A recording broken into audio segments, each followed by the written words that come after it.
السلام علیکم ملګرو. افغانستان او د سریلانکا په دغه پرونی میچ باندې خبرې کوو، خو راځو نن د پاکستان او د بنگلاديش چې ډیر اهم میچ دی د پاکستان لپاره. که بنګ تاسو بنگلاديش ټیم ته وګورو، الریډي خراب روان دي، الریډي کمزور روان دي. په شپږ میچونو کې صرف یو میچ ګټلی دی. پاکستان ټیم په شپږ میچونو کې دوه میچونه ګټلي دي. پاکستان ټیم ته ډیر غټ چانس دی د نن میچ چې که موږ تاسو وګورو، نیدرلند ټیم 210 سکور کړیو او د بنگلاديش ټول ټیم په 110 سکور باندې وشو. بنگلاديش دغه پرفارم ډیر زیات خراب روان دی. پاکستان ته ډیره غټه موقع ده چې پاکستان د 300 د برابر سکور نن وکړي، 350 کم از کم 380 سکور وکړي. پاکستان ټیم کې دغه کوالټي شته دي، دغه بشمنان شته ورسره چې دغه سکور هدف بنگلاديش ته ورکړي. بنگلاديش ټول ټیم په 1.5 سل نه برابر وکړي، نو پاکستان ریټ به نورم ښه شي او پاکستان میچونه وګټي، نو پاکستان به 10 پوینټونه شي.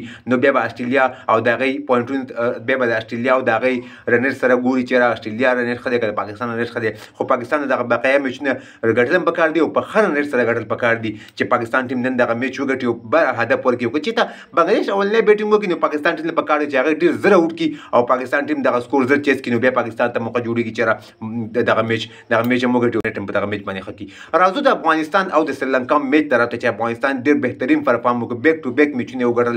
اول انګلند نه، بیا د پاکستان نه، بیا د سریلانکا نه او د 40 سکور کې راګیر کو. افغانستان ډیر بهترین بولینګ وکړ، خاص کر فضل حق فاروقي ډیر بهترین بولینګ وکړ. په 10 اوورو کې 4 سکور ورکړل او څلور مهم لوبغاړي د سریلانکا وسوځول. او کروستو راشو، راشد خان، محمد نبی، عظمت الله عمرزي، نوین ټول بهترین بولینګ کړی. که بیټینګ ته راشو، ګربت نن لږ شانزره اوټ شو، خو د هغې نه وروسته چې ابراهیم ځدران او رحمت شاه کوم پارټنرشپ وکړو، بیا د هغې نه وروسته رحمت شاه چې اوټ شو، عظمت الله عمرزي او حشمت الله شاهدي 111 پارټنرشپ وکړو چې ډېر غټ پارټنرشپ و. دغه د افغانستان دپاره ډېر غټ رول په دغه میچ ګټلو کې ادا کړو او افغانستان دغه میچ په 7 وکټو سره، یعنې په غټ مارجن سره افغانستان سریلانکا ته ماتې ورکړله.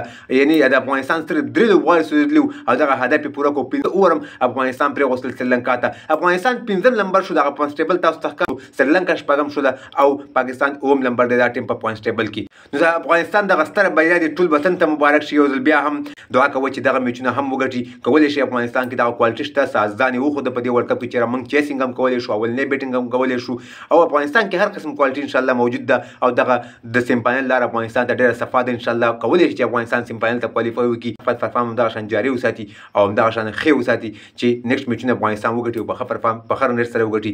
افغانستان کم از کم 10 پوینټونه شي او مخکې سیم فاینل ته لار پیدا کړي. د ویډیو کتلو ډېره مننه. دغه ویډیو د نور ملګرو سره ضرور شیر کړئ او زموږ دغه پیج هم درسره فالو کړئ، یوټیوب چینل درسره هم سبسکرایب کړئ د نور کرکټ تازه معلوماتو لپاره. نور ښه وخت ولرئ. د الله په امان.